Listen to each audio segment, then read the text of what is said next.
Bonjour à tous et bienvenue dans Entrée des artistes. Nous sommes le mardi 28 mai, il est 11h, nous sommes en direct avec une équipe de choc. Marie-Caroline, bonjour. Bonjour Nadir. Lisa, bonjour. Bonjour. Roxane, bonjour. Bonjour Nadir. Alexiane, bonjour. Hello. Alors aujourd'hui c'est assez spécial parce que nous avons pour cette semaine, je sais pas pourquoi, j'ai une cette idée un petit peu starbée, mais ça m'arrive de temps en temps, d'avoir un chroniqueur guest aujourd'hui. C'est-à-dire en fait il est là en tant que chroniqueur, mais il est invité. Et j'ai demandé, et il a accepté. Est-il aussi fou que moi? Je ne sais pas, mais en tout cas adorable comme tout d'avoir accepté, c'est sûr. Jean-Christophe Barre, bonjour. Bonjour.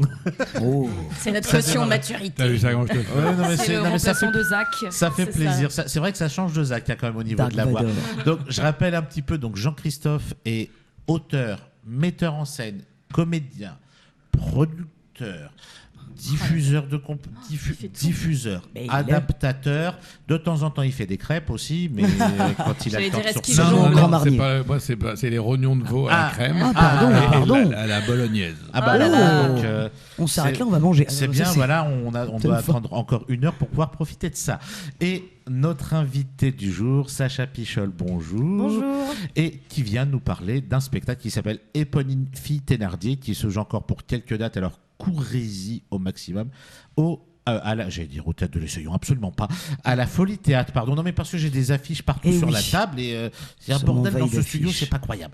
Et donc qui est à la Folie Théâtre, voilà, merci d'être venu Sacha. Avec grand plaisir. Mais oui, après j'expliquerai comment on s'est rencontrés avec Sacha. Il y a une histoire de pelle dans l'histoire, dans cette affaire. Oula. C'est hyper Mais- flippant. Mais avant d'entrer dans le vif du sujet du théâtre, on va un peu s'aiguiller du côté du cinéma parce que pendant que nous, on était ce week-end sous une météo absolument merdique, notre chère chroniqueuse Roxane, elle, est partie sous le soleil du Festival de Cannes. Ouais. Alors, tu vas nous en dire quelques mots. Et oui, Merci Roxane. Mais Voilà. merci. Voilà. Ça, c'est Il me juste à coupe. cause de Cannes. Voilà. Allez, C'était deux mots. c'était beau. En ce mardi 28 mai, je reviens fraîchement de Cannes. Donc, enfin, fraîchement, c'est un bien grand mot. Alors, cette semaine, on ne parlera pas de séries, mais bien de films, puisque donc c'était l'événement du Festival international de Cannes. Pour la petite anecdote, saviez-vous que le festival aurait dû avoir lieu à Biarritz? Oui, Ah bon les deux villes étaient en compétition, mais c'est finalement Cannes qui a gagné. Vous vous rendez compte, si le festival avait eu lieu à Biarritz, comment ça changerait notre perspective sur le monde? Le sud-est aurait été déplacé vers le sud-ouest, Guillaume Canet et Pascal Obispo n'auraient eu qu'à prendre leur scooter pour se rendre aux projections. Petite parenthèse, le fameux scooter de François Hollande vient de se vendre à 20 000 € aux enchères. Un record pour le scooter très lambda, mais qui a été au centre d'une histoire d'amour qui a fait jaser l'Élysée. Et 20 000 €, ça vaut bien une belle histoire d'amour. Bref, Biarritz aura eu Napoléon et Eugénie, Cannes aura Rossi de Palma et George Lucas. Et cette année d'ailleurs, Cannes rendait hommage à George Lucas avec des masterclass et une remise de prix d'honneur par ce bon Francis Ford Coppola sous fond de... J'ai pas reconnu le générique, moi, perso. Arrête, j'ai un bel organe. Bon, Francis Ford qui était venu présenter son méga film Mégalopolis avec en tête d'affiche Adam Driver. Pitch. Mégalopolis est une épopée romaine dans une Amérique moderne imaginaire en pleine décadence. La ville de New Rome doit absolument changer, ce qui crée un conflit majeur entre César Catilina, artiste de génie ayant le pouvoir d'arrêter le temps, et le maire archi-conservateur Franklin Cicéro. Très attendu, le film s'est pourtant retrouvé sous une pluie de critiques négatives. Un mélange prétentieux et abscon, Télérama. Un opéra bouffi, ça nous fait mal de l'écrire, le Nouvel Obs. L'aventure d'une vie qui tourne à la catastrophe, Vanity Fair. Invité sur le plateau de Léa Salamé, dans quelle époque, et alors qu'elle lui demande s'il arrive encore à dormir après tout ça, Francis prend le temps de réfléchir et donne cette réponse que je vous lis en entier parce que c'est Francis et parce que ça en dit long sur l'industrie du cinéma. Lorsque vous mangez une chips, savez-vous que des gens ont dépensé des millions de dollars sur le dosage de sel et de sucre? Pas pour que la chips soit bonne, non, mais bien pour que vous continuiez à en manger beaucoup d'autres. Quand vous mangez un burger qui vient de chez McDonald's, c'est la même chose. Ils dépensent beaucoup d'argent, pas pour que vous ayez quelque chose de nutritionnellement bon, mais pour que vous retrouviez un goût connu. C'est exactement la même chose avec les films. Quand on va voir un film, des millions de dollars ont été dépensés pour vous apprendre comment regarder le film. Dès la première minute, on doit voir le héros. À la deuxième minute, on doit voir le méchant. L'idée est de consommer un film. Ils veulent faire de nous des consommateurs. C'est à leur avantage. Alors si vous proposez un film qui ne se conforme pas à cette formule, les gens vont vont dire que ce n'est pas un bon film parce qu'ils attendent ce qu'on leur a appris qu'il fallait attendre. Pensez par vous-même. La publicité est là pour vous définir comme une personne. Il y a longtemps, lorsque vous étiez potier, vous étiez connu et reconnu pour cela, un potier. Aujourd'hui, vous êtes connu pour ce que vous consommez et tout ça, c'est pour mieux nous contrôler. Merci, Francis. Mais bon, je vais vous décevoir, je ne l'ai pas vu. Déjà parce que je suis arrivée en fin de festival, parce qu'il ne faut pas se leurrer pour faire le festival de Cannes, même si l'accréditation est accessible à tout le monde. Le logement, lui, c'est une autre histoire. Et puis, je ne vous parle pas des repas, le moindre resto étant à 24 € le plat. Mais bon, on se débrouille comme on peut, on loge chez un tel qui a un plan, on se fait des sandwichs et on réserve son budget pour un petit verre de temps en temps. Malgré tout, j'ai quand même réussi à me faire entuber que 2 fois. Non, quand même. Ah, que 2. Oui, que 2. Les premières heures de mon séjour et les dernières. Et oui, la tension était relâchée à ce moment-là. Mais bon, on peut dire que j'ai bien géré mon festival. La première fois que je me suis fait avoir, c'est en arrivant à Cannes, jeudi. Il faut dire qu'à Paris, on ne connaît plus l'été, comme tu disais. Personnellement, j'ai l'impression d'être un vieux linge mouillé oublié dans la machine à laver depuis octobre 2023. Je sens l'humidité et le moisi. Alors, quand je suis arrivée à Cannes, 22 degrés du soleil, je me suis crue à Bali. Il me fallait absolument mon cocktail sur la plage. Alors, pour vous expliquer, pendant le festival, la plage n'est plus accessible qu'en passant par les bars éphémères, les plus grands hôtels et marques. Vous avez la plage Nespresso, la plage machine, la plage truc. Bref, soit c'est bondé, soit c'est VIP access. Mais je voulais mon cocktail les pieds dans le sable. Non, je ne puis pas boire. J'ai claqué mon PEL pour aller... J'avais pas claqué mon PEL pour aller boire un Coca Zéro au McDo de la zone industrielle de Cannes. Donc, me voilà à trouver en merveille un bar éphémère avec très peu de monde, tout blanc, très chic, parfait pour moi. Le vigile en haut des marches m'invite très gentiment à descendre, telle une reine. Je suis heureuse. Bien évidemment, assise dans mon canapé, le sentiment heureux d'avoir atteint le pic de réussite de ma vie, j'ouvre le menu et je découvre avec stupéfaction que le verre le moins cher est à 22 €. Oh là là. Est-ce possible? Apparemment, oui, je suis au Carlton. Oh bah oui.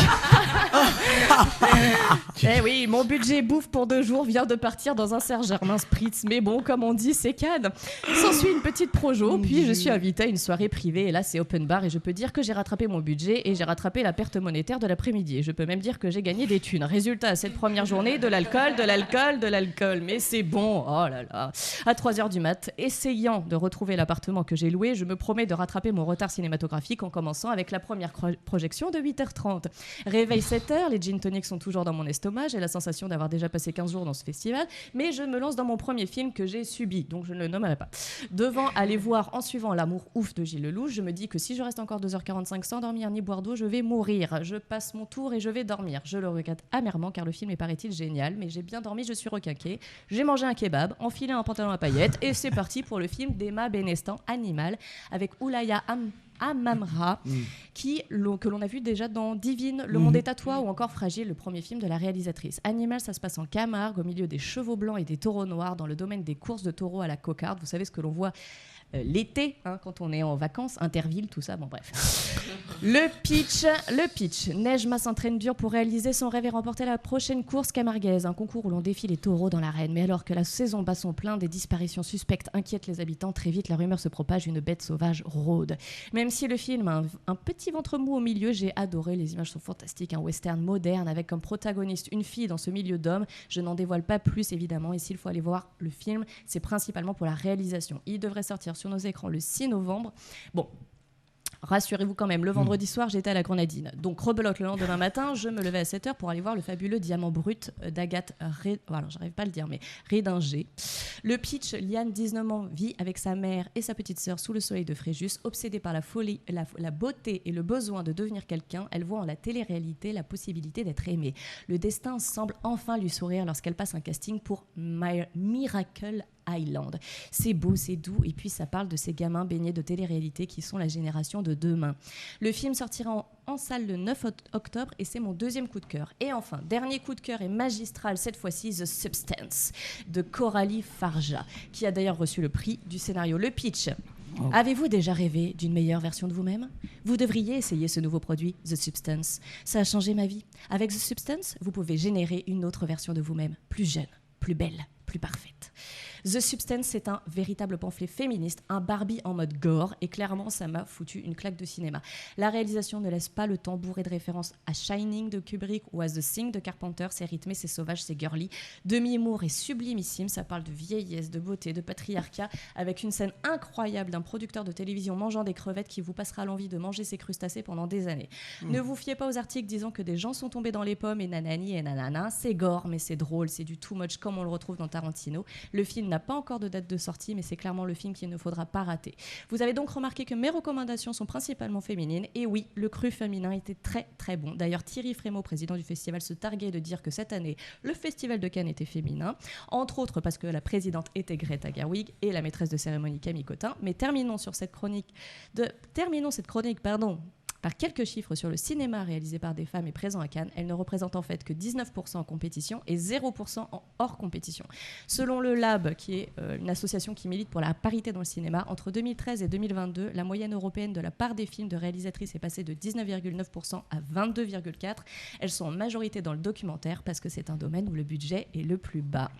Bref, à ce rythme, la parité sera atteinte en 2080, mais haut les cœurs, il y a déjà une belle avancée, alors on ne baisse pas les bras et on court au cinéma. Bravo. Génial. Tu peux nous redire le nom de tes 3 coups de cœur ? Alors, Animal, d'Emma Benestan. Vous avez aussi Diamant The Brut. Substance Ah de non. Coralie Farja et Diamant Diamant Brut Brut, c'est de ça. Agathe Ridinger. D'accord. Donc, en dehors du fait que je te déteste parce que tu es allé au festival de Cannes, autant je suis heureux Autant parce que vivre. tu t'es fait arnaquer de 22 balles Ah bah voilà. Attends, dans un spritz au carton. Et les dernières heures, je vais pour prendre un verre de Ah vin oui, tu l'as avant pas de dit. partir, parce que je me suis Bah dit, oui, la oui, chronique va faire évidemment. 5 minutes. Et je prends donc un verre de vin et la personne à qui j'étais un café, je lui dis, bon, je te paye ton café. Je vais pour payer 14,50.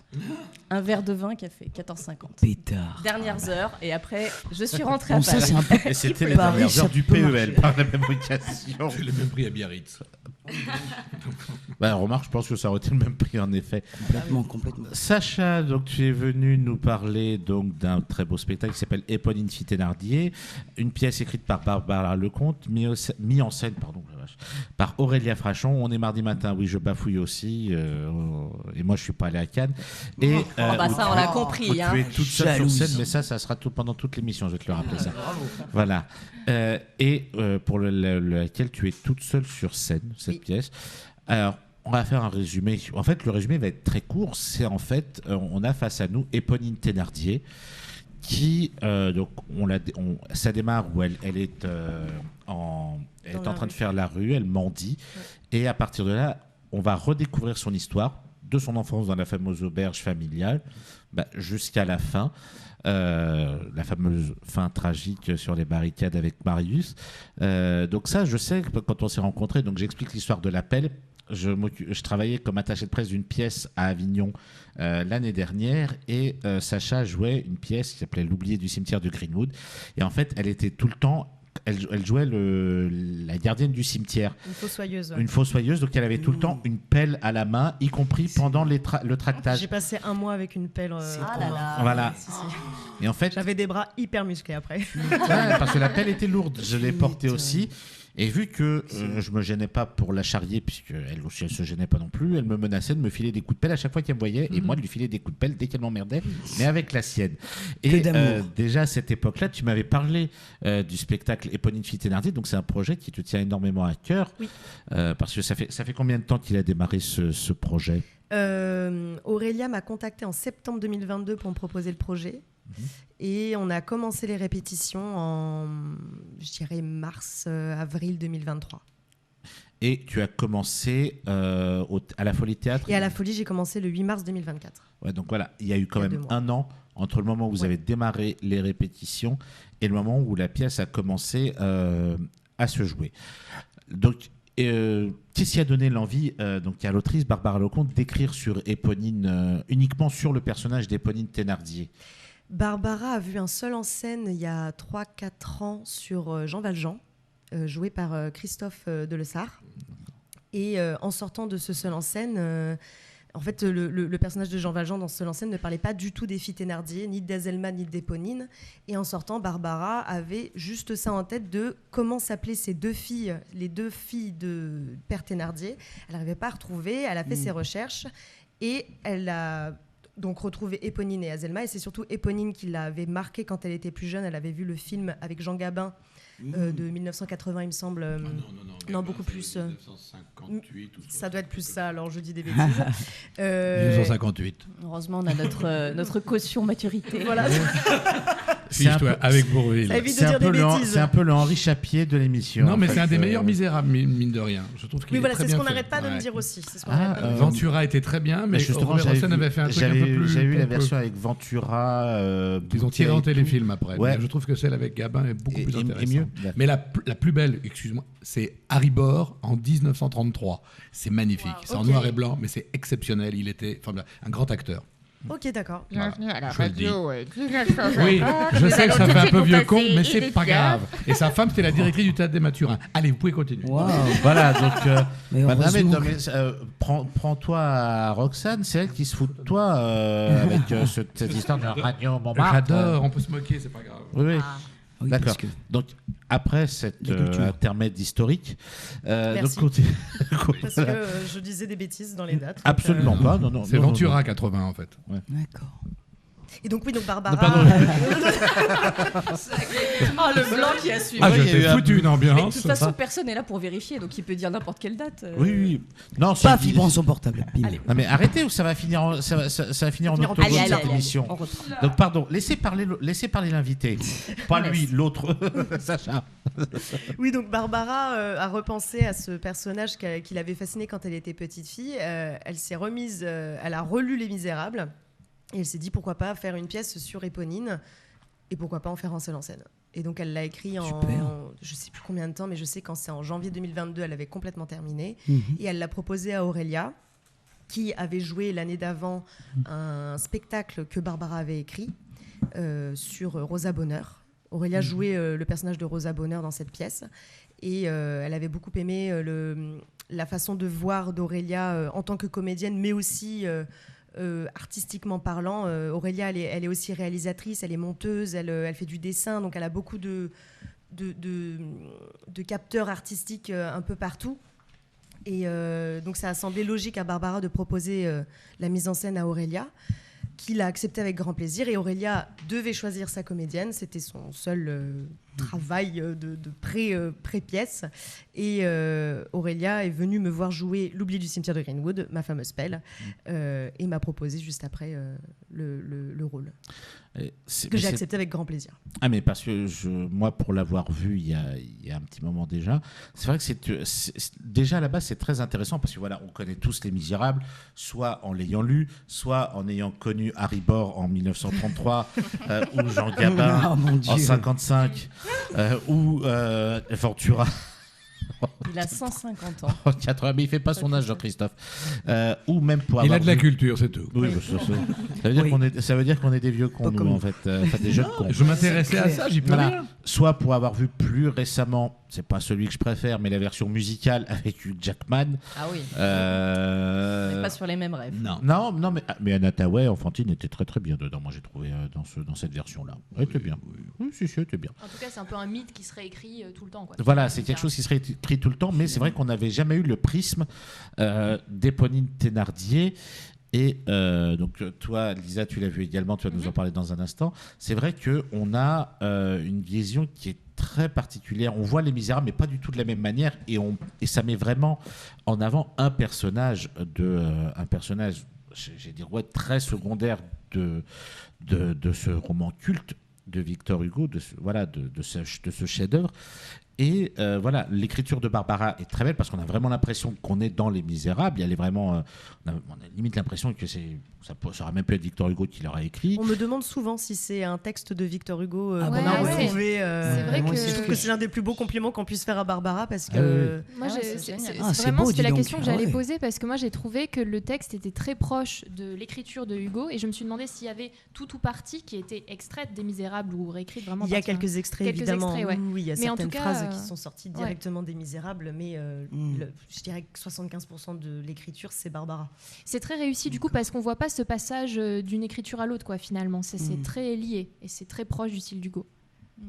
Mais si je peux me permettre, je trouve ça Ah, très intéressant génial. qu'on parle d'Éponine parce que si on est objectif, Éponine est un rôle très important Bien et sûr. très intéressant. Oui, Tout à fait. Et le plus émouvant du roman, alors que Cosette, on s'en fout. complètement ouais. on Ça s'en n'a fout. aucun Moi je suis intérêt. team Éponine, hein, C'est team Éponine à neuneux, fond. c'est Voilà. neuneux de chez neuneux. C'est Voilà. clair. C'est un Et personnage beaucoup Éponine plus est un fort. des plus beaux personnages. Mais ce qui est très intelligent justement dans cette pièce et dans l'écriture de Barbara Lecomte, c'est que quand Éponine grandit, et que toute la famille a dû quitter l'auberge pour venir à Paris et même changer de nom, quand elle retrouve Cosette, qui est beaucoup plus âgée, qui a à peu près une vingtaine d'années. Elles ont le même âge. Voilà. Elles ont le même âge, donc elle a 16 ans. Ouais. Elle ne la reconnaît absolument pas, et dans le texte, pas une seule fois, elle dit Cosette. C'est-à-dire qu'en fait, elle ne sait pas qui est cette jeune fille. Elle parle de Monsieur Marius, mais elle ne dit pas une seule fois que c'est elle. Il n'y a pas une seule fois où elle parle de Cosette, à part quand elles sont gamines dans l'auberge.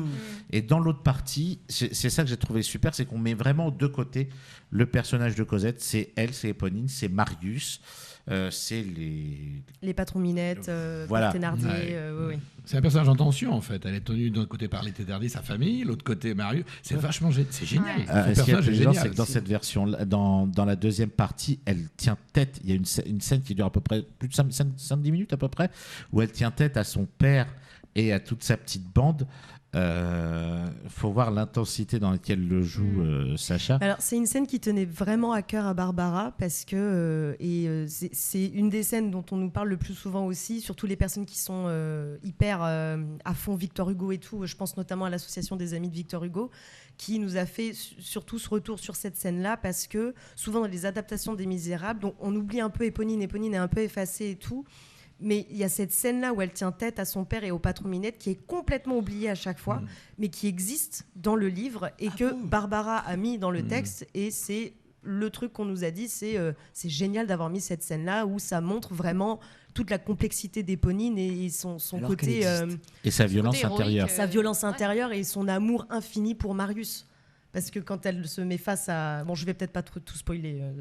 Pour ceux qui ont lu Les Misérables. Les gens qui ont lu Vous Les savez, Misérables, vous ça savez. va. Vous savez Mais en pourquoi. même temps, c'est aussi accessible aux gens qui n'ont pas relu depuis longtemps Les Misérables. Ce Ouais. que je voudrais Ou dire. même Parce qui que là, n'ont jamais lu Les oui, Misérables. on a l'impression que c'est vraiment Non, moi, qui l'ont pas lu axé depuis longtemps, là-dessus c'est pour pour les ça que je fans vais de là-bas. Hugo. C'est long à Mais en lire. réalité, Oui. c'est quand même une manière de découvrir l'histoire. Que vous connaissiez bien l'histoire ou pas, que vous ayez vu les films ou pas, vous allez vous laisser embarquer et c'est bien de comprendre le ce qui se préciser. passe. Oui. Tout à fait, tout à fait. Ouais. Et sauf erreur, je crois que Sylvia Montfort, donc le théâtre Le Carré Sylvia Montfort, jouait Éponine dans le film avec Gabin. Oui, c'est ça. Sauf erreur. C'est Oui, ça. oui, il me le nom semble. me dit quelque chose, on me l'a déjà... Ça, c'est pour Roxane, cadeau.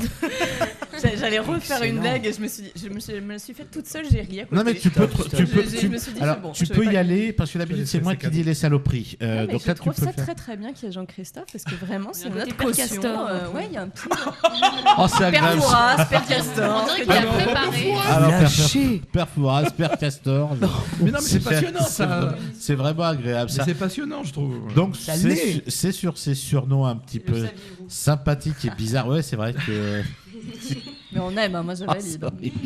ça va être ingérable cette émission. Ouais, mais c'est pas le pire. Moi, je trouve ça génial. Enfin, moi, ça me. Ouais, bon, voilà. Mais on te trouve génial. Mais oui mais Ah oui, d'accord. pour le moment il y a oui, personne vraiment. qui te déteste. C'est autour de intéressant. cette Qui aime table. bien châtie bien, tu sais. se C'est demande si vraiment t'as préparé, cette expression. Mais pas du tout. Il prépare une chronique, j'ai rien fait, je suis venu pour écouter. Oh là Je trouve ça là. Il génial. connaît Ah, tout. il Et se voilà. la pète. Mais Mais non, c'est mais je trouve ça Stéphane intéressant. Bern du Voilà, théâtre. je me la C'est pète. très bien, merci. C'est Stéphane Bern du C'est le théâtre. Stéphane Bern du théâtre. Ah non, ah non. Sans Ah, les je cheveux. l'adore, moi, Stéphane Bern. Sans les cheveux, sans Nous les nous cheveux. trouvons dans le château. Voilà. C'est sur ce pur moment de délire que l'on va marquer une courte pause musicale. On se retrouve dans quelques instants avec nos chroniques. À tout de suite. Notre caution historique de l'émission et notre invité du jour. Nous sommes de retour dans Entrée des artistes avec toute cette petite équipe de choc et notre invité du jour, Sacha Pichol, qui est venu nous parler de Éponine Fille Thénardier. Et pour rester dans l'esprit misérable, je vais laisser la parole à notre chère chroniqueuse Lisa qui nous a fait une petite chronique. Je vais pas dire sur les misérables, mais un petit peu autour de Victor Hugo. Exactement.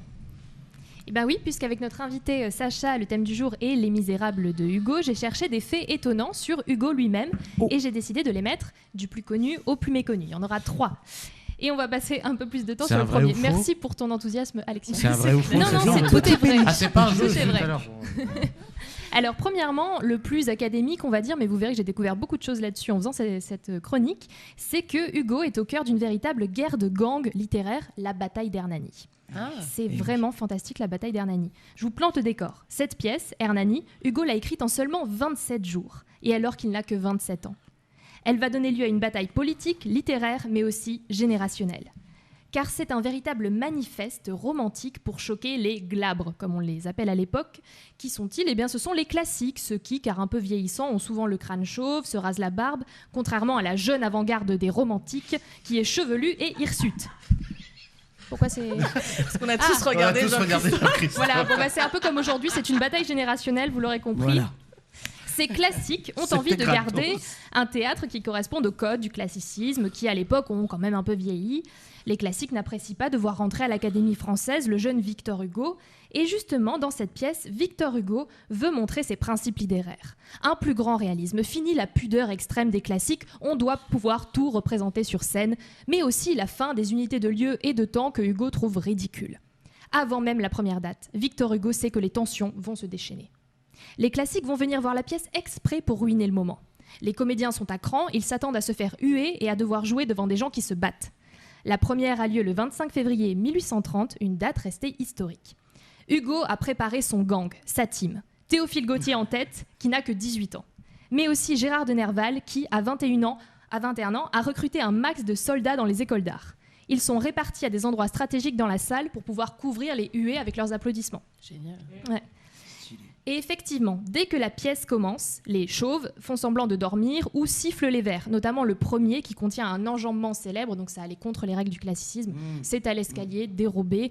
Donc là, tout le monde s'exclame. Ça finit en échange d'insultes pendant les représentations. Et je pense aux pauvres comédiens qui ont dû aller au bout du texte dans ce contexte. Mais surtout, c'était pas fini pour eux parce qu'il y a eu une quarantaine de dates en réalité et la bataille s'est prolongée sur l'ensemble de ces dates. Et oui. Et on en est même venu aux mains le 10 mars, si bien que la police a dû intervenir. Il y aurait eu en moyenne sur toutes les dates une interruption du spectacle tous les 12 vers.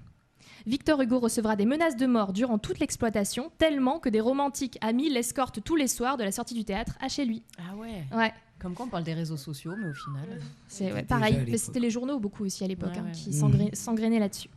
Deuxième fun fact, saviez-vous qu'Hugo écrivait avec des fantômes ? Comment cela ? Ouais, c'était un grand pratiquant du spiritisme. Ah oui. C'était pour lui une activité très sérieuse qu'il a beaucoup pratiquée avec sa famille pendant ses années d'exil sur l'île de Jersey. Mais attention, quand Victor Hugo appelle les esprits, ce n'est pas la mamie du coin qui débarque avec ses chats morts. Non, c'est Shakespeare, Molière, Platon et même Jésus-Christ. Entre ouais. autres. Ah oui, on n'appelle pas n'importe qui. Ah bah voilà.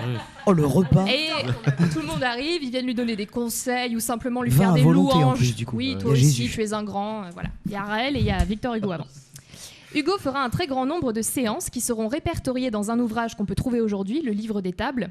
Alors je l'avais lu parce que j'avais fait une petite vidéo sur ma chaîne YouTube à l'époque, les pages d'Apax, et si vous voulez aller creuser le sujet, vous pouvez aller voir la vidéo. Mais c'est assez long à lire, hein. Franchement, j'ai gardé les meilleurs passages pour la vidéo parce qu'il y a des trucs quand même assez drôles sur les échanges avec Shakespeare, avec Platon et Jésus-Christ. Mais bon, c'est quand même très poussif et il a fait ça pendant des années et il a tout répertorié. Il le faisait pas tout seul. Il le faisait pas tout seul, il le faisait effectivement. tourner par Delphine de Girardin qui faisait tourner les tables Ouais, avec lui. voilà, il y avait tout un. Il y a même un des participants qui est devenu fou et ils ont arrêté les séances à ce moment-là. Ah ouais. Ah non, Il- moi je. Et c'était en fait une écriture collective, horrible. un peu, si vous voulez, parce que c'est très littéraire ce qu'il en ressort de ces séances. Donc c'est un peu comme de l'écriture. Alors bon, si vous croyez aux fantômes, c'est peut-être les fantômes qui Ah écrivent. oui, moi, c'est- Mais, Glace le sang. mais c'était un peu Ouais, une j'y écriture crois. collective, presque de l'écriture automatique, un peu à ce moment-là. Ah ouais. Dingue. Et enfin, dernier fun fact, Hugo était un grand amoureux de chats. Celui qui aurait écrit, je cite, « Dieu a inventé le chat pour que l'homme ait un tigre à caresser », avait un chat en particulier qui c'est s'appelait mignon. Chanoine. C'était un membre de la famille à part mignon. entière. Et même, il le présentait quand ses amis venaient. Voilà, c'était un peu la vie de la maison. Et il y a même un de ses amis, Champfleury, un écrivain, qui dira, en parlant de Chanoine, je cite, « L'animal s'avança vers moi. Me regardant de ses yeux flamboyants, je compris que le chat s'était modelé sur le poète et reflétait les grandes pensées qui emplissaient le logis. » Donc voilà, c'était pas n'importe Wow. qui ce chat. Apparemment, Victor Hugo aurait aussi offert un chat à sa petite fille, parce qu'il était aussi fan de ses petits-enfants presque autant que des chats, et il l'a appelé Gavroche. Voilà. C'est mignon. ça. Ça, moi, je comprends, parce que excellent. les chats de ma famille, c'est comme nous, quoi. C'est comme des membres de la Ouais. famille. Oh, bah Oui, il n'y a pas de raison. ouais. hein. Mais c'est Trop mais c'est beau. vrai qu'il aimait beaucoup ses petits-enfants, parce que c'est pour ça qu'il a écrit ce. Il leur donnait des L'art croquettes. d'être grand-père. Tout à fait. D'ailleurs, Un oui. recueil de poèmes. C'est ça, c'est des poèmes, l'art Je d'être crois que grand-père. c'est ça, oui. Oui, oui. bien sûr. Qui a été joué il n'y a pas longtemps. Au théâtre. Donc on a beaucoup ri pendant cette, pendant cette chronique. Mais il y en a qui ont dit des phrases, mais j'ai entendu des petites vannes passer à droite à gauche. Ah C'est mince, j'ai honteux. pas entendu. Non, mais en fait, Si, mais tu vas la redire, Mais c'est- Alexia, parce que quand tu parlais des invités spirituels que Ah oui, Victor Hugo comme il y avait. avait Jésus à la table, je me dis au moins il y avait du vin à volonté, que ça devait être des très bons repas. Voilà. Voilà. On était dans un moment très littéraire et d'un seul coup. Ah mais il y merci avait en du tout cas. pinard à Lisa. volonté, Ah oui, qu'est-ce que c'est tu veux génial, bah ouais, Ça fait une transition parfaite pour oui, moi. Ça. bien sûr. Tiens, puis- Pour ma transition, ça fait Ah, ça fait une Bah transition oui, voilà, parfaite pour on ma pouvait pas chronique. faire mieux comme transition. Tout est Puisque pensé. celle qui Par se l'alcool permet ce de matin, parler que de voulez-vous Victor Hugo et de ses amis esprits va nous parler de quoi vas-tu nous parler? Mais de l'alcool, Ah bah, mes d'alcool, chers oui, bah amis. oui, hein, Ah, on est sur une thématique. ce sont hein. quoi une petite thématique. Qu'est-ce qu'elle est con comme Écoutez, question? Pourquoi j'ai posé la question? Trop tard, trop tard pour toi. Non, bah écoutez, enfin, l'alcool, l'imagination plutôt, voilà, ce serait plutôt même ça, ma chronique. Alors, hier soir, comme beaucoup d'entre vous, pour décompresser, après des répétitions intenses, je décidame de prendre un verre de vin, une terrasse. Je sais conjuguer, comme Ribéry. Une parisienne bondée, une terrasse parisienne bondée mais joyeuse, disséminée de tables rondes, avec très peu de chevaliers. Les tables rondes, quoique, il faut être un peu chevaleresque et avoir l'âme des croisades quand on décide de batailler sa place avec des Parisiens qui ont tous la même idée en tête, se détendre entre collègues, avec de l'hydromel hors de prix. Alors ça, je te rejoins, ma chère Roxane. 11 € le verre de vin, décidément. On voit qu'on est des intermittents du spectacle. C'est trop pour nous. Je me suis laissé influencer parce qu'il y avait un tarif qui commençait à 6. Mais attends, 14 centilitres, c'est rien. Prends 25, me dit mon ami, tel un Merlin, un chanteur de la beuverie. Eh bien oui, je le prends. 11 € le verre, car après avoir faim d'observer la carte des vins, le moins cher, j'ai pu lire les jolis noms des domaines. Et c'est souvent ça qui me fait voyager. Moi, voilà, Pouilly, Rocher, Château-Grier, Montbazillac, Côte-du-Rhône. Et j'en suis venu à imaginer le vin comme une personne. Et à me dire même à quoi ressemblerait l'alcool s'il était humain. Oui, le vin serait forcément un homme élégant, moustache raffinée, aîné, déjà affublé d'une légère rosace, qui sentirait bon le bois fumé et à qui tu referais le monde au coin d'une cheminée, en riant de manière feutrée. Je ne sais pas rire de manière feutrée. Une expression très compliquée. Feutrée. Peut-être c'est ça. Vous me direz quelle est votre interprétation du rire feutré. La bière, par exemple, serait un Irlandais goguenard avec qui tu jouerais à « Je te tiens, tu me tiens, par la barbichette ». Tu perdrais le menton fermement tenu, rotant la levure mousseuse avec ton ami, on sait rien, Golric, on l'appelait Golric par exemple, qui partirait d'un rire gras bien plus faisable. Les micros sont saturés à l'heure actuelle. Bref, la vodka. J'imaginais la vodka comme un vicieux monsieur, presque albinos, mince et au nez crochu, qui aurait toujours des traces d'herbe sur le jean comme s'il venait tout juste de courir dans un champ de maïs. Les ongles trop longs qui raillent... Je suis parti loin sur la vodka. Les ongles trop longs qui raillent le comptoir du bar en marmonnant du fourche-langue de Serpentard, le regard bleu assis acéré. Et on imagine aussi le spritz de Roxane à Cannes à 22 € sur la plage. Bon, alors là, qu'est-ce qu'on pourrait dire? Un danseur de salsa racoleur qui t'a dragué avec un accent suave, hein. Un spritz, c'est une nuit d'amour. Ce Juan, par exemple, après une nuit d'amour torride, qui ne te rappelle jamais le lendemain, te laissant même la note du petit déjeuner en cadeau. Oui, je le vois comme ça, moi, le spritz de Roxane à Cannes sur la plage du Ritz. Du Ritz, non, pas du tout, en plus, c'est pas le Ritz, c'était quoi? Carlton, précisons. Eh bien, Non, le Ritz, c'est à Paris, je crois. Des collègues, hein. Ah oui, c'est ça. Bon voilà, je pars un peu là, on a tous connu cette cuite à la vodka, voilà, qui est difficile, qui te rapproche un peu plus de l'EHPAD chaque fois que tu bois un shooter. Je m'arrête là et je vous laisse imaginer, eh bien ce matin, à quoi ressemblerait votre café si c'était une personne, à votre thé, à votre jus d'orange. Voilà, il est sûr qu'après, j'ai la drogue, c'est mal. Et il est sûr qu'après cette expérience, vous ne verrez plus votre quotidien pareil, le pleurer d'amis imaginaires, comme le mien. Hein, ça va mon Bobby? Tu es très beau aujourd'hui. Cette vanne est très mal faisable à radio, puisque les gens ne me voient pas parler sans personne. Ah, mais elle est faite, c'est trop tard, et elle est enregistrée. Merci. Et je trouve franchement que tu as vachement bien pensé la vodka. Parce que vous l'avez vu, la vodka? Quand tu l'as décrit, je me suis dit, mais oui, c'est ça, c'est la vodka. Mais oui, alors imaginons le whisky, imaginons le rhum. Le rhum, bon, moi je le vois. Alors, attends, il y a Lisa qui voulait faire une vanne pendant la chronique. Oui, que j'ai pas entendu. Non, j'ai juste dit ce Juan, parce que comme s'il y avait un Juan en particulier. Mais oui, ce Juan, excuse-moi. D'ailleurs, Jean-Christophe, tout à l'heure, hors micro, m'a raconté l'histoire du spritz. Alors, c'est pas vrai. Si tu veux, 36-15 Alors, ça fait très mode le spritz, mais en fait, c'est un truc qui a été inventé. Moi, je veux bien savoir ce que j'en Je vais vous le dire. Historique d'entrée des artistes par Jean-Christophe. Eh ben voilà. Donc le spritz a été inventé à Venise au 19e siècle par des Allemands, des Autrichiens qui vivaient là-bas. Et comme le vin italien n'était pas terrible, et ils ont fait des petits mélanges pour boire leur boisson à eux. En fait, c'est pas un truc moderne, c'est pas C'est d'aujourd'hui. pas italien en Mais ça soi. m'énervait parce que tout le monde en prenait. Je me suis rencardé. Attendez. Et comme la semaine dernière, j'étais à Venise, Pardon. Oh, pardon. Alors calme. Pardon, messieurs, dames. Je me suis rencardé et c'est là j'ai appris ça là-bas. Voilà, c'est tout. Alors moi j'ai une petite remarque sur ta Ça, chronique, pas du tout. Alexiane. Pourquoi que des hommes font les Mais alcools c'est vrai. C'est vrai. Mais oui. J'en suis même pas Il y rendu a des compte. femmes œnologues. Parce que l'alcool, ça vient comme ça te attendez, prendre La sans championne- consentement. la Non, quelle championne- horreur. Remplacés, voilà. Oh, je laisse mon micro. La meilleure sommelière de France est une Oui, femme. non, mais après, même, ne serait-ce que les noms. Là, Non, parce Marie que Brizard. on est d'accord, le champagne c'est une Oui, femme. c'est pas terrible. Pour moi, dans Non, mon mais je imaginaire. cherche dans les trop proche du féminins. Aide-moi un peu, toi. Mais c'est vrai que excusez-moi, la je vodka l'avais aurait fait peut-être sur une féminine. Un Oui, joli tout vin à blanc, fait. le champagne. Mais bien un martini. Mais justement, martini ma blanc. chronique est pour ouvrir votre imaginaire sur l'interprétation des Une alcools. gentiane, Bien la sûr. féminin. Ouais, Faut mais mettre c'est- des femmes, Mais parce que évidemment. tu sais quoi, je pense que t'as pensé à des mecs parce que ça fait mal au crâne au final. Ça fait mal au... Voilà, merci Roxane, Eh oui. bravo. Je suis parti beaucoup plus trash. Ça a l'air d'être bon et puis au final tu regrettes. Exactement, on peut continuer comme ça longtemps. Waouh. Ah, mais l'émission, Un vous la rapprochement ferez entre plus l'alcool longtemps et les parce que hommes. comme c'est parti. Alors, non, mais chez les femmes, on peut aussi aller chercher Non, dans l'alcool. On peut le Nadia. faire si. La Marie Brizard, la Veuve Clicquot. Bien Ah bah, sûr. monsieur. La gentiane, comme disait Jean-Christophe.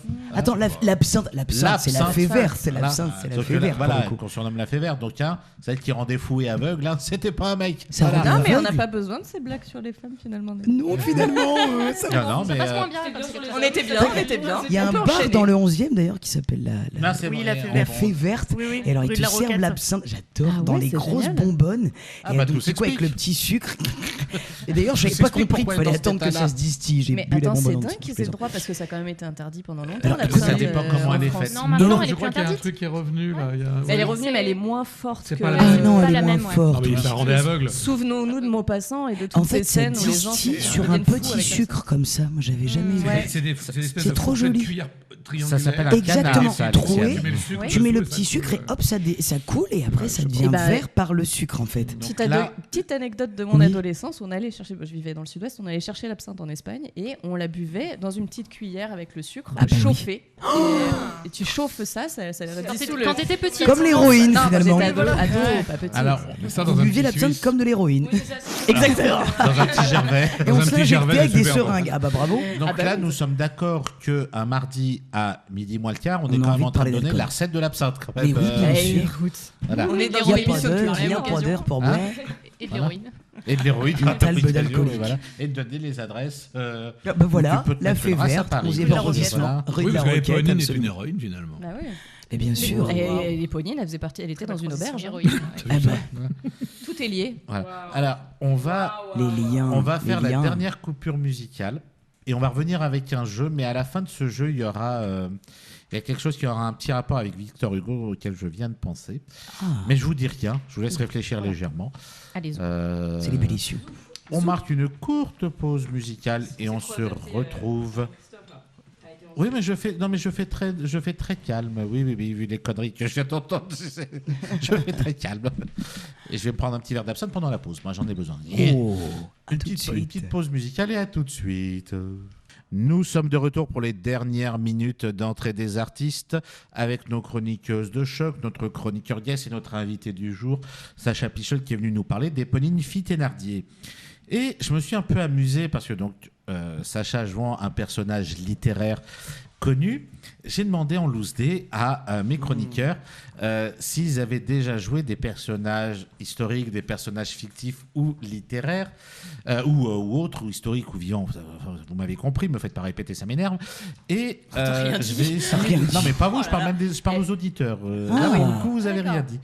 Et vous allez essayer de deviner qui a interprété ça. Il n'y a pas d'équipe, on va faire ça comme ça. Ah, ok. Oui. Moi, j'allais dire, chacun fait. Voilà. La constatation, c'est ton truc. Chacun Ouais, pour bah, soi. très Un complète, petit très tour de complète. table Lurel très Robin. sympathique. Un petit tour de table Des très petits jeux comme ça, sympathique. bah, Alors- combien tu dois aimer? Alors faites attention parce que même les chroniqueurs qui ne sont pas là aujourd'hui sont dans la liste. Ah oui, d'accord. Ah, Voilà. mais tu dis quand même Intéressant. le prénom de le chroniqueur ou pas? Bien sûr, ah, oui, ok, bien sûr, ok. oui, bah, je vais pas dire c'est l'absent. Non, ce serait pas gentil pour eux. Alors, qui a interprété Bernadette Soubirous? Je dis bien Soubirous. Ah, mais. Ma- Mais Marina attends, mais du coup, tu Non. fais l'inverse. N'importe Faut qu'on quoi. trouve la personne qui interagit. La chroniqueuse ou le chroniqueur, oui. Ah, moi je pensais que c'était tu donnais le chroniqueur, il fallait qu'on trouve Non, le je donne le personnage. Le personnage et après. Ouais, le Marina, personnage. Marina. Alors, on va faire dans l'ordre. Alexiane, tu penses que c'est Mais Marina, je suis pas sûr. quand Marina, Zach. Jean-Christophe Zach, ce serait Bah, extraordinaire. peut-être quelqu'un d'ici, je sais Ouais, pas. quelqu'un qui a une lumière. même. Elle. Ce Donc, serait Roxane, ce serait Roxane, ce serait. Zach, ce serait le genre à avoir interprété une Zach, fois en ça serait connerie. Soubirous, quoi, tu vois. toi. Je vois bien Lisa ou Marina. Ouais. Lisa ou Marina ou Bernadette Ouais. Soubirous, Lisa Moi, je dirais Alexiane. Alexiane Marie-Caroline MC Ouais, parce que tu bluffes pas mal, je pense. Il y a un bluff là-dedans. Elle a dans cette bluffé série. Ah oui, Elle Il y a un l'Italie, truc, tu vois. Alex Ce qui est sûr, Soubirous. c'est qu'à chaque fois qu'on dit le prénom de quelqu'un, quelque chose. une comédienne un peu lourde. on est d'accord Donc de que- subtilité, on ouais, est c'est bien. d'accord moi. que si c'est autour de la Et qui a table, besoin si de c'est foi. Alexiane, elle a menti du coup. Oui, On joue non, un mais peu oui, au bah, poker bien sûr menteur. que celui qui a Ouais, fait ouais, va ouais, mentir. sinon, c'est quand Et même- Sacha, Ouais. donc, est-ce que peut-être, je sais pas si tu connais un peu notre émission, ou si un de nos chroniqueurs absents ou présents aurait joué Bernadette Soubirous. Oh, moi, je vais selon dire Alexiane aussi, parce Alexiane qu'effectivement, elle a eu un move de Ah bluffeuse ouais. de. toi. Alors, Ah, mais moi je la vois Peut-être pas. Marina. alors, eh ben, vous avez tous faux parce que la seule personne à qui vous n'avez pas pensé, c'est Adeline. Notre petite Adeline, elle a joué Bernadette Soubirous. Ouais. Ah, c'est marrant. Elle a joué Oh, Bernadette. t'as une tête de coupable, Alexiane, désolé. Ah bah, je vous en prie, non, mais c'est mon enthousiasme qui me. Alors, attention. Alors, je vais être très précis. Qui a joué le grand chaperon rouge? Pas le petit chaperon rouge, mais le grand chaperon Bon, rouge. bah là, c'est Zach. Alexiane. Alors. Donc, Zach, Le grand. c'est Zach. Jean-Christophe. Oula, le blanc. Ah ouais, c'est super là, radiographique. toi. Non, là, Toi, je Jean-Christophe. sais pas. J'ai C'est pas toi. d'idée. Le grand Il y a chaperon 3 rouge. anges qui sont passés. Allez-y, appelez-le. Alexiane parce qu'elle est grande. Alors, Arrêtez. Lisa. C'est pas possible. Allez, je vais dire Zach aussi. Zach. MC. Lisa. Ah. Sacha, pardon. Bah, j'ai bien envie de dire toi, Nadia. Moi. Ah bah oui, toi alors. Ah oui, tiens. On n'a pas pensé à Moi, mettre le grand Nadir. chaperon Ah oui, rouge. Nadir, allez, tiens. Mais est-ce que t'as déjà joué Ah Oui, oui, j'ai avec déjà son, fait du- avec son petit pot de beurre Oui. et son Et son ben, petit panier d'osier. tout le monde s'est planté et j'ai demandé au grand chaperon rouge de se dénoncer tout de suite autour de la table. C'est pas vrai. Roxane a interprété le grand chaperon rouge, je l'assure, c'est pas une blague. Oh, c'est Même très moi, ça m'a mignon. fait- même moi, ça m'a fait- Un chaperon rouge qui était quand même très. Enfin, qui, je le joue toujours d'ailleurs, qui est très Ah. cartoonesque, très taré, un peu méchant, je dois le dire. Donc elle a pas beaucoup d'amis. Quel Mais- alcool il serait. Mais bon, voilà. Mais Ne C'est lâche parce pas qu'elle sa elle chronique. rencontre un petit loup végétarien et c'est ça qui va la faire changer. Et qui joue ça où Ah, c'est Alessa drôle. Allez, Saillon, ouais. Le grand petit loup de. Le grand chaperon rouge et le petit loup. Et on est en Ah oui, c'est ma alternance compagne avec qui a écrit. Lisa. Comment Oui, c'est ma compagne qui a écrit la pièce, Carole C'est Bélanger. pas Ah, Carole vrai. Bah Carole oui, qui a c'est écrit la la compagnie pièce. Cénopholisme. Oui, c'est ça. Donc Jean-Christophe Bah, c'est n'est vrai, jamais c'est allé pas voir le grave, spectacle le de sa compagnon femme. C'est à la fin de Carole. l'émission Le qu'on Mais compagnon attends, bosse ça veut dire que ensemble. c'est toi que j'ai vu sur les photos avec le bateau. C'est Vous moi. avez un bateau, vous C'est êtes tout le moi. temps sur les C'est bateaux. moi le bateau. Putain. Tout se relie Le mec il va ce à Venise, matin. il a un bateau, je te Voilà, jure, c'est le mec moi. ça. Toi, t'étais à Cannes et C'est- tu c'est t'es donc- pris c'est 22 mon balles, nom. Mais non, non mais plus. parce que en fait, si tu veux, c'est une compagnie, le d'accord, Cénopholisme, tu qui, avais dit qui ça, est à d'accord. Montpellier et à Paris. Ah oui, je sais, Et je à sais, Montpellier, tu vois. c'est cool. Carole Bélanger. effectivement. Voilà, je sais, D'accord. mais tu sais que je connais Jean-Christophe, donc je sais. Hein. Bah, si, tu pouvais pas me le dire avant l'émission, non. Non. Bah, Eh, pas voulu. non, On aime la je- surprise. J'ai le droit à ma vie privée quand même, merde. C'est moi le mousse. Voilà. Alors, c'est qui beau. a joué Tiziana dans Le Songe d'une nuit d'été? Alexiane. Tiziana C'est pas Titiana Non, pas Tatiana, non, ça n'a rien à voir. Peut-être une copine à toi ou quelqu'un que j'ai connu dans le passé, mais rien à voir en fait. Donc, tu as joué Titiana si tu préfères, ou Tiziana, ou Titiana. Ou Moi, Tati- allez, moi je vote pour Lisa. Lisa. Alexiane, donc c'est qui? Bon, la Sur- Marina, moi je reprends Marina. Marina, Je Jean-Christophe. veux dire Lisa aussi. Lisa aussi. Lisa. Allez, moi je dis Marie-Caroline. Marie-Caroline. Lisa. Lisa. Sacha. Alexiane. Alexiane. Elle est en face de moi. Voilà, elle va dire Alexiane pendant toute l'émission. Bah, c'est Sacha qui a raison, c'est Alexiane qui a Non joué. mais oui, mais alors j'ai trop ouais. honte. J'ai oublié le rôle, le nom de mon propre personnage oui, qui c'est est clair. Titania. Titania, pardon, dans Le Songe d'une nuit Ah, J'ai bah d'été. oui, oublié j'étais le là, nom mais de la c'est- reine des c'est fées peut-être dans un le petit Songe d'une rôle, nuit et d'été. en fait, non, Tu l'appelles Tatiana surtout. Non mais c'est hyper chelou. Titiana quelque chose. Enfin, on réécrit Shakespeare comme ça. Titiana, enfin peu nous importe. Titania et c'était une reine des fées sadomaso BDSM. Ouais, Alors c'était très là, je vais en dire plusieurs en même temps, il faut être très vigilant. Qui a joué Jésus, Hitler, Egon Schiele et Jeanne d'Arc? Mais c'est On une se doute que blague. c'est Zach. Jeanne d'Arc. Et Jeanne d'Arc. Bah, oui, mais Zach. Bon, Zach. Et tu sais qu'il y a une théorie, pardon, hein, il y a une théorie historique qui Alors enfin, l'historique, qui existe. normalement, c'est chez Bah oui, Jean-Christophe. mais dans excuse-moi. l'émission. Il y a une théorie qui dit que Jeanne d'Arc aurait été un homme. Ah tiens donc. Et bah, c'était merde. le fils caché, c'était le fils bâtard du roi. Ouais, d'accord, oui. Oui, mais comme elle a été amante Qui était- de Gilles de Rais, Qui était assez féminin. Voilà. Ah, Et il y a une autre aussi, Gilles de légende Rais sur était Jeanne vraiment d'Arc, c'est avec quand elle, elle était sur le bûcher, elle a dit « Vous m'avez pas cru, vous m'aurez cuite ». Voilà. voilà. Oh Voilà. là là. Je vous laisse le temps de la comprendre, celle-ci. Ok. Voilà. Vous m'aurez pas cru. Je crois pas Donc, qu'elle- Lisa, Moi, je dis Marie Gilles de Rais, on Caroline. dirait Toi, tu mais penses pour que elle, c'est c'est Jeanne la d'Arc, raison ça qu'elle tirait fait bien. ça. C'est une Ouais. femme pour donc Lisa pense que c'est Marie-Caroline qui a joué. Donc, Ah ouais. donc, qui aurait joué Jeanne d'Arc, Hitler, Egon Schiele et Oui, Jésus. Oui. Ah bon? Pourquoi pas? Marie-Caroline, tu pense penses que que c'est un c'est piège. qui Il y a une capta? Il y a une capta. Moi, je dis Zach. Zach et Sacha? Je vais suivre Lisa, je dis Marie-Caroline. Non, ben, en fait, il y a presque tous raison, c'est Zach. Bah Il oui. a Bah joué oui. tous ces personnages-là, J'allais et dire même Zach. Jeanne d'Arc. Hitler. Et je vous jure que quand j'ai vu la tête de Zach, Ah ouais. pas en Jésus, mais en Jeanne d'Arc, Mon avec Dieu. sa barbe et sa moustache rasée et la coupe à la Mireille Mathieu Playmobil, j'ai eu un putain de fou rire, je me suis foutu de sa T'as gueule intérêt à pendant nous un envoyer mois. la photo, hein. Ça se J'enverrai la garde photo pas, dans le ça. groupe, Ça ouais. se partage. J'enverrai la photo dans le groupe. Qui a joué le... Alors, qui a joué... Attendez, non, j'arrive plus à lire. Qui a joué Agnès Sorel, la favorite du roi Charles VII, et Tartuffe aussi. Oh. Ah bah, Lisa alors. Attends, qui a joué Georges Lisa. Qui a joué Agnès Sorel, qui est la favorite de Charles VII, Oui. et Tartuffe. Ah oui, moi je vois bien Lisa. Donc toi, tu penses que Ouais. c'est Lisa, Je suis Jean-Christophe. flattée. Marie-Caroline. Marie-Caroline, Ouais, moi Ça je veut dis dire que MC c'est pas aussi. ça. Roxane MC, Je Lisa, dis Marie-Caroline à chaque fois parce que ça va bien MC. être vrai à un moment. Sacha, donc Roxane, Alexiane, pardon, on a compris. Non, Non, j'ai d'accord. envie de dire Roxane. Alors, Attends, j'ai pas. alors, t'as zappé MC, donc j'ai j'ai- envie de dire, pardon, on a compris non, que c'était non, MC. non, c'est hein. pas ça. J'ai pas. Non, parce que j'ai oublié de préciser un truc. Jean-Christophe peut faire aussi partie de la liste. Hein. Ah bon? Bah oui, oui. Il pas a pas moi. l'air au courant. hein. Bon, bah, c'est pas lui là, sinon. Non, j'ai pas fait Agnès Sorel. Bah, il aurait pu jouer Tartuffe. Moi, je dis Alexia. Alexiane, et donc toi, Sacha. Roxane. Roxane. Je connais. Ah bah non, je suis- Ok, donc la personne qui a joué Agnès Sorel et Tartuffe se dénonce. Bah oui. Ah, MC. Voilà. MC a joué Agnès Sorel et elle a même fait encore Waouh. plus fort sur Tartuffe parce qu'elle a monté un spectacle qui s'appelle Tartuffe les 40 000 où en fait chacun des comédiens sur scène ne savait qu'à la dernière minute quel rôle il allait jouer. Ah, c'est Les génial. spectateurs qui devaient choisir Ils choisissaient qui les jouait qui. personnages. J'adore Oh le la concept. C'était pour la. Il fallait tout apprendre en fait. Fallait apprendre Tous les rôles. Après, j'ai fait énormément, j'ai coupé énormément dans le texte, justement. C'est vraiment une adaptation, quoi. Mais ouais, du coup, il y avait ça. Mais Et il y donc, a on a eu appris ça, tous la tous nuit les des rôles. Molières Et aussi. donc, je suis Trop tombée bien. notamment Trop sur bien. Tartuffe, mais beaucoup sur D'accord. Damis aussi, avec beaucoup de chance. Ah ouais. Qui est la Ouais, partition moi, qui je est trouve ça Et ça, tu moins ça, agréable. tu le joues plus Non, ça s'est joué pendant Ah non. quelques mois. Ouais, je sais plus. Oh waouh. Ouais, c'était peut-être mon C'est Marc génial Galabru. comme concept. C'était quand On a eu C'était quelques quand dates de tournée. Comment C'était quand C'était. 2022, je crois. Ouais, parce que j'en ai entendu parler. J'en ai entendu parler, Je on crois m'en a que dit c'était que du bien de 2022. ça. Hmm. Ouais, ouais. 2021, 2022, je C'était crois que une c'était dans super ces idée et eaux-là, tout. Trop mignonne.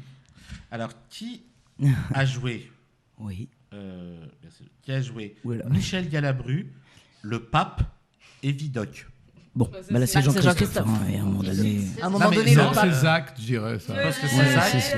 Mais attendez, Trop je vous tard, signale sinon. qu'on a eu un homme qui a joué Jeanne d'Arc tout à Vidocq. l'heure. Hein, donc, Mais attends, mais Zach, il peut être deux Zach, fois. On a le droit d'être deux. Non, non. mais moi, je suis là aussi, je vous signale. hein. Ah, c'est peut-être Ah, toi. mais non. c'est- Bon, allez, moi je dis Jean-Christophe. Moi je dis Bien sûr JC. que c'est Jean-Christophe. Donc, JC. alors, tu vas expliquer le pape et Michel Galabru déjà. Le pape, c'était dans les... J'étais chez le théâtre de Bouvard et on faisait des sketchs et un jour j'ai fait le pape avec Hervé de Voltaire qui était mon clerc. Alors, quel pape, hein, parce que ça c'est Oh, c'était important. Bah, ça devait être Jean-Paul II à l'époque. Là, c'était l'actuel. Non, c'était Jean-Paul II.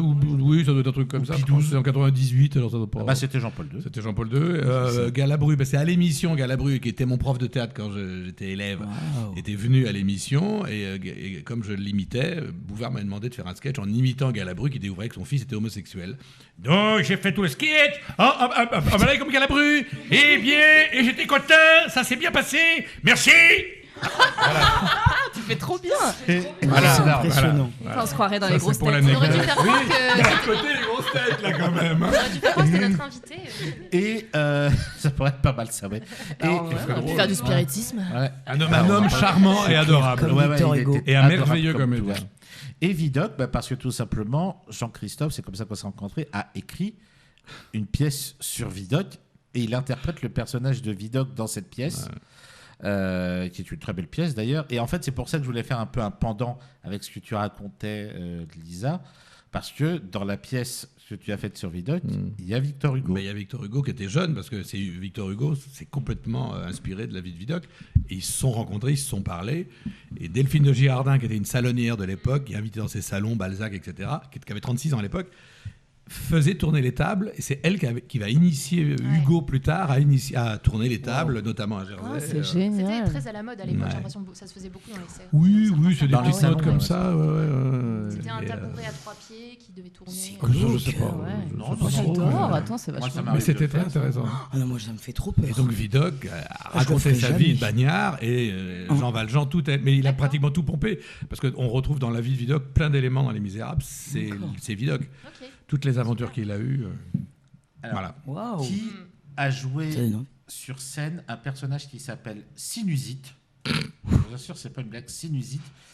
Et qui a joué le hérisson du spectacle Émilie Jolie. Mais attends, mais c'est des personnages Zach. historiques, ça C'est pas vrai. Non, j'ai dit des personnages littéraires. Là, c'est Le Marina. hérisson de Mélie Alors, Jolie, ouais. Marina, Là, toi, c'est tu bon, penses, c'est Marina, c'est Jean-Christophe sûr. Lisa peut non, si. Ah, oui. si, c'est Marina. Mais je connais pas Marina. Marina, Tu sais, Marina. Lisa, Zach. Zach, Je crois qu'elle nous avait parlé de ce. MC, moi je dirais Lisa. C'est mais Lisa, c'est- Sacha. Je dirais Lisa aussi. C'est Marina. Bah, tout le monde s'est planté. Ah bon Ah, c'est ouais toi, Nadir. C'est moi. Mais Non, alors j'explique. J'explique. T'as fait le J'ai hérisson. eu Alors, le hérisson en Le tête hérisson, dès que je t'ai ah là déjà là. fait Qui le veut- hérisson. qui veut qu'on le Alors, caresse Génial. j'ai expliqué pour le hérisson, mais d'abord Sinusite. Oui. Sinusite, c'est un personnage qui sort d'une parodie de Phèdre, écrit par Pierre Dac, qui s'appelle Phèdre sans racines. Ah, c'est très- Pas Phèdre sans Phèdre racines, Phèdre Harpacé. Harpacé, pardon, Phèdre Harpacé.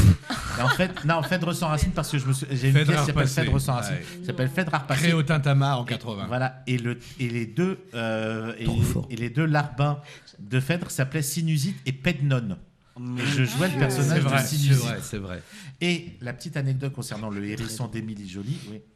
Un jour, j'ai été voir une amie qui jouait Émilie Jolie à l'Olympia, et je vais la voir après le spectacle, on discute et tout, et les enfants viennent voir les comédiens après et tout, et ils sont heureux, et il y a une petite fille qui est venue voir et qui dit « Ah, tu jouais le hérisson ?» Je fais « Non, pas du tout, j'étais dans le public, moi, en fait. » Mais parce qu'en fait, on avait la même forme, elle a cru que c'était moi. Ah, mais On l'a jamais retrouvé, la gamine, après. Voilà. Et on va la petite dernière, et après, on arrête, on clôt. Ah non, on va il devoir va malheureusement falloir s'arrêter Bon, Lisa, là, je mon vais dire, Nadir. elle a joué le canard de Pierre et le loup et la peintre Marie Pétier et Waouh. une intelligence artificielle spécialisée dans la lecture de la Bible. Ah, je Ah sais C'est ouais, quand même ça, on vient vite à Paris avec Voilà. ce spectacle. Excellent. Ah bah. C'est sur ces mots, sur ce petit jeu que nous terminons notre émission. Merci à tous. Merci Sacha, donc on rappelle, et Pauline Merci à vous pour Fittenartier, l'invitation. encore ce Plaisir. week-end à la Folie Théâtre. Nous, on se retrouve jeudi avec notre invité Mila Miquel qui vient nous parler de son spectacle La Forme des Choses au Théâtre La Flèche. Et on aura plein de beaux sujets encore à foison. Jean-Christophe, tu restes avec nous. Sur ce, on vous souhaite une très bonne journée et on vous dit à jeudi. À jeudi.